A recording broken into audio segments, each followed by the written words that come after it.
Daily Words of God. The Parables of the Lord Jesus. The Parable of the Sower. The Parable of the Tares. The Parable of the Mustard Seed. The Parable of the Leaven. The Parable of the Tares Explained. The Parable of the Treasure. The Parable of the Pearl. The Parable of the Net. The first is the parable of the sower. This is a very interesting parable. Sowing seeds is a common event in people's lives. The second is the parable of the tares. Anyone who has planted crops, and certainly all adults, will know what tares are. The third is the parable of the mustard seed. All of you know what mustard is, do you not? If you do not know, you can take a look in the Bible. The fourth parable is the parable of the leaven. Now, most people know that leaven is used for fermentation, and that it is something that people use in their daily lives. The further parables, including the sixth, the parable of the treasure, the seventh, the parable of the pearl, and the eighth, the parable of the net, were all drawn and sourced from people's real lives. What kind of picture do these parables paint?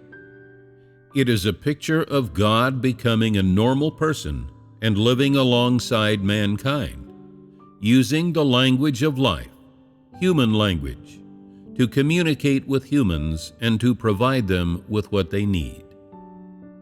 When God became flesh and lived among mankind for a long time, after he had experienced and witnessed people's various lifestyles, these experiences became his teaching material through which he transformed his divine language into human language.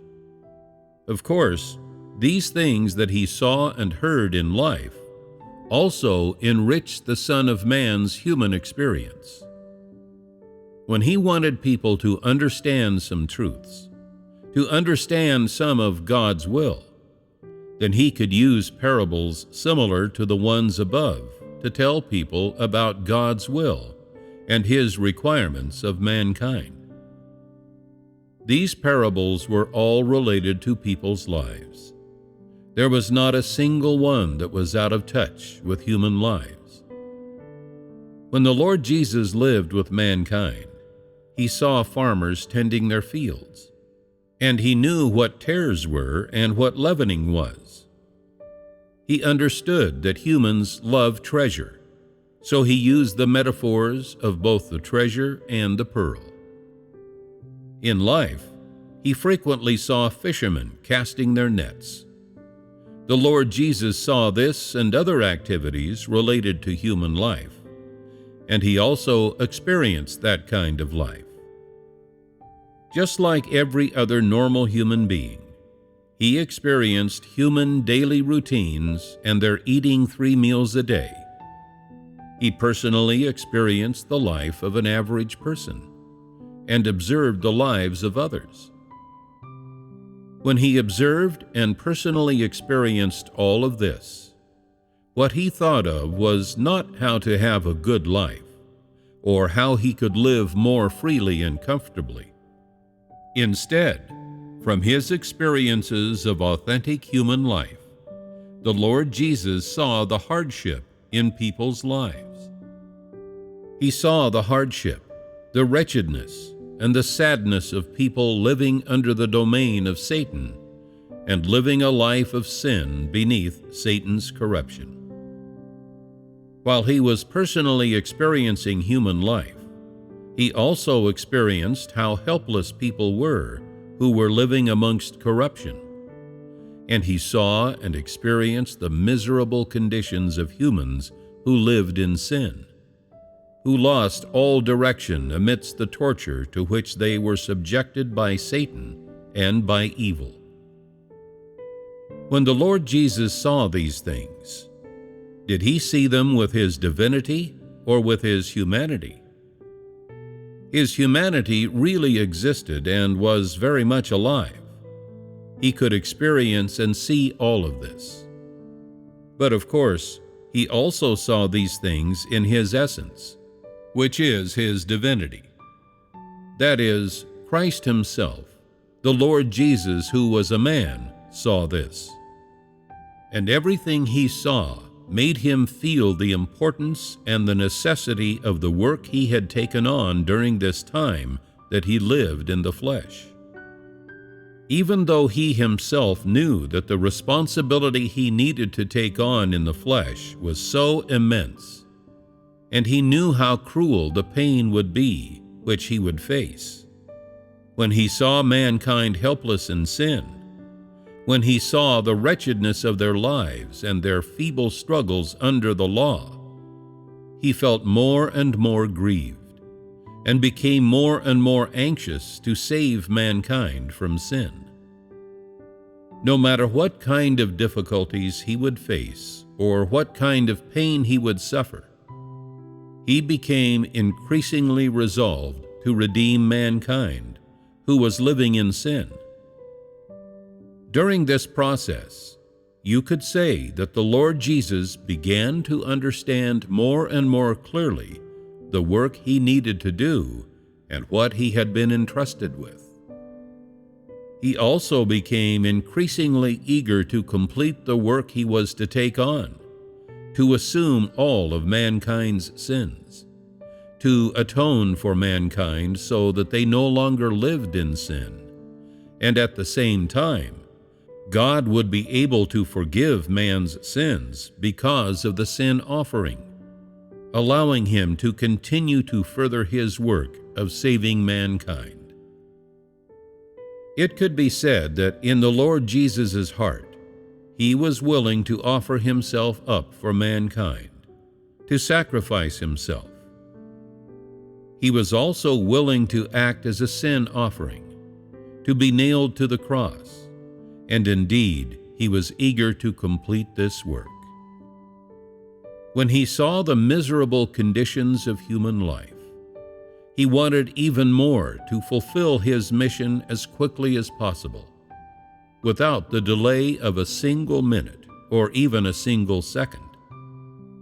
Feeling such urgency, he spent no thought on how great his own pain would be, nor did he harbor any further apprehension about how much humiliation he would have to endure.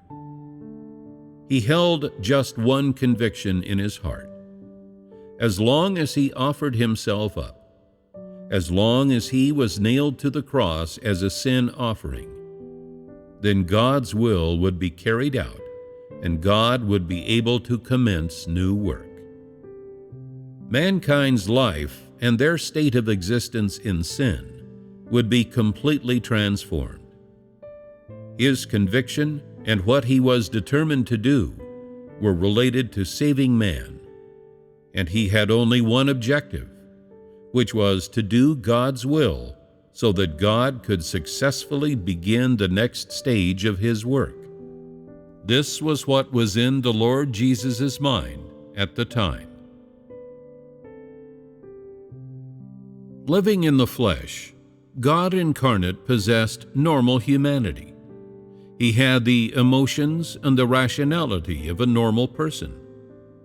He knew what happiness was, what pain was, and when he saw mankind living this kind of life, he deeply felt that merely giving people some teachings, providing them with something or teaching them something, would not be enough to lead them out of sin.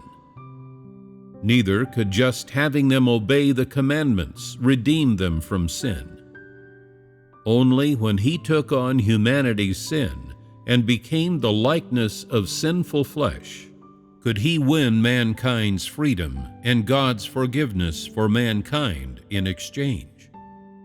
So after the Lord Jesus had experienced and witnessed people's lives in sin, an intense desire manifested in his heart to allow humans to free themselves from their lives of struggling in sin. This desire made him feel more and more that he must go to the cross and take on humanity's sins as soon and as quickly as possible. These were the thoughts of the Lord Jesus at that time, after he had lived with people and seen, heard, and felt the misery of their lives in sin. That the incarnate God could have this kind of will for mankind, that he could express and reveal this kind of disposition. Is this something an average person could have? What would an average person see, living in this type of environment? What would they think? If an average person faced all of this, would they look at problems from an elevated perspective? Definitely not.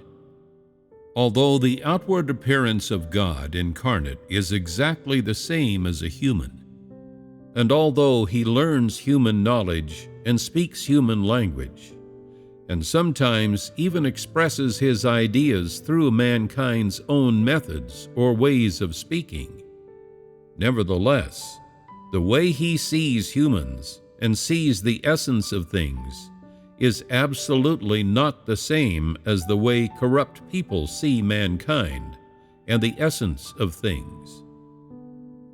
His perspective and the elevation at which he stands is something unattainable for a corrupt person. This is because God is truth, because the flesh that he wears also possesses the essence of God, and his thoughts and that which is expressed by his humanity are also the truth. For corrupt people, what he expresses in the flesh are provisions of the truth and of life. These provisions are not just for one person, but for all of mankind. In any corrupt person's heart, there are only those few people who are associated with them. They care and are concerned only for this handful of people. When disaster is on the horizon, they first think of their own children, spouse, or parents. At most, a more compassionate person would spare some thought for some relative or good friend. But do the thoughts of even such a compassionate person extend further than that? No, never. Because humans are, after all, humans, and they can only look at everything from the elevation and perspective of a human being. However, God incarnate is entirely different from a corrupt human. No matter how ordinary, how normal, how lowly God's incarnate flesh is, or even with what contempt people look down on him, his thoughts and his attitude toward mankind are things that no man could possess, that no man could imitate. He will always observe mankind from the perspective of divinity, from the elevation of his position as the Creator. He will always see mankind through the essence and the mindset of God. He absolutely cannot see mankind from the lowly elevation of an average person, or from the perspective of a corrupt person. When people look at mankind, they do so with human vision, and they use things such as human knowledge and human rules and theories as their measure. This is within the scope of what people can see with their eyes, and the scope that is achievable by corrupt people. When God looks at mankind, he looks with divine vision, and he uses his essence and what he has and is as a measure. This scope includes things that people cannot see, and this is where God incarnate and corrupt humans are entirely different. This difference is determined by humans and God's different essences. It is these different essences that determine their identities and positions as well as the perspective and elevation from which they see things. Do you see the expression and revelation of God Himself in the Lord Jesus? You could say that what the Lord Jesus did and said was related to His ministry and to God's own management work, that it was all the expression and revelation of God's essence. Although He did have a human manifestation, His divine essence and the revelation of His divinity cannot be denied. Was this human manifestation truly a manifestation of humanity? His human manifestation was, by its very essence, entirely different from the human manifestation of corrupt people. The Lord Jesus was God incarnate. If He had truly been one of the regular corrupt people, could He have seen mankind's life in sin from a divine perspective? Absolutely not. This is the difference between the Son of Man and regular people. Corrupt people all live in sin, and when anyone sees sin, they do not have any particular feeling about it. They are all the same, just like a pig living in the mud that does not feel at all uncomfortable or dirty. On the contrary, it eats well and sleeps soundly. If someone cleans the pigsty, the pig will actually feel ill at ease, and it will not stay clean.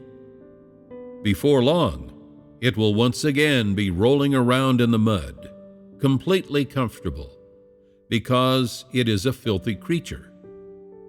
Humans see pigs as filthy, but if you clean a pig's living quarters, it does not feel any better. This is why no one keeps a pig in their house. The way humans see pigs will always be different from how pigs themselves feel, because humans and pigs are not of the same kind.